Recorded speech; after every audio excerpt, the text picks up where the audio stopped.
You want to know 5 things I learned after becoming a national headline?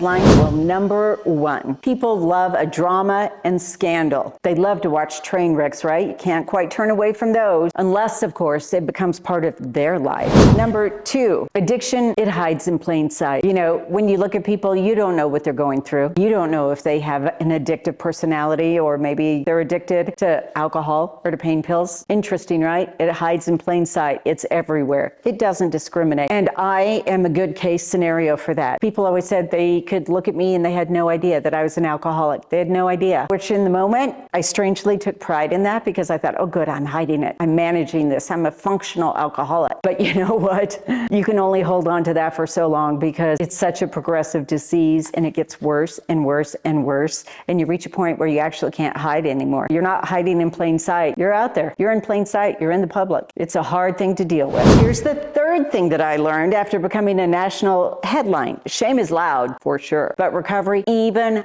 louder. You know, when we're thick in our shame, where we're kept sick and we're kept stuck, it makes its own noise. But once you start to get into recovery and you start working the steps, you start doing the work, you realize that being sober is something to have even more pride about. And being sober is something that you want to scream to the top of the mountain. We never want anyone to know when we're struggling with addiction, right? That's what shame is. But we want everyone to know when we're in recovery and we're sober and we're living a clean life. Number 4, losing everything will actually teach you what matters. And trust me, I know, I've been there. I lost it all, and I am not sugarcoating that. You read the book, you find out how low I went. But you know what you learn through all of that as well is what matters. Your relationships, your friendships, your credibility, your self-respect, your sobriety. Your sobriety matters the most. Lastly, number 5, and this is really, really important. There is always a second chance. And you know what? My boss, he offered me a chance after my first DUI. He wanted to know if I had a problem. And shame being what shame is, it kept me stuck in a corner. I denied it. I said no. I said, this is a one-off. It will never happen again. And thank goodness,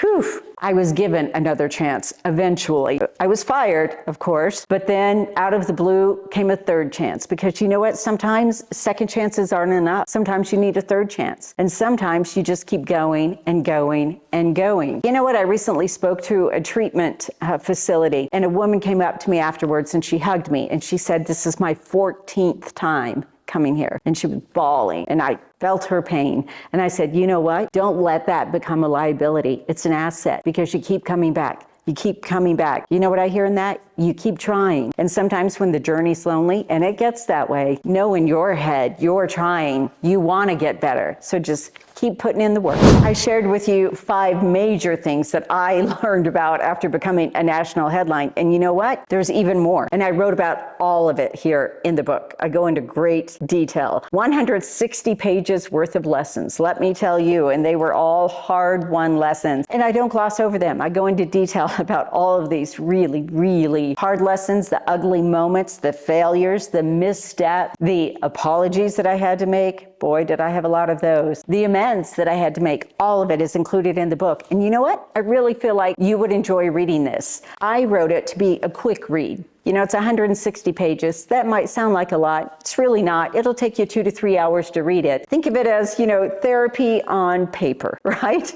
Because you can learn from some of the experiences that I went through, and maybe there are some things that resonate with you that you read in this book. But it's all in the book. You know, I joke, I say this with levity, because we all know how serious alcoholism is. If it's really embarrassing, I'd put it in the book. If it's really, really humiliating, it's chapter 42. If you're asking yourself, where can you get the book? Well, here's the good news. It's available everywhere books are sold. So Barnes & Noble, Amazon, Kindle, and soon there will be an audiobook. This is what the cover looks like. It speaks to what's on the inside of this book too.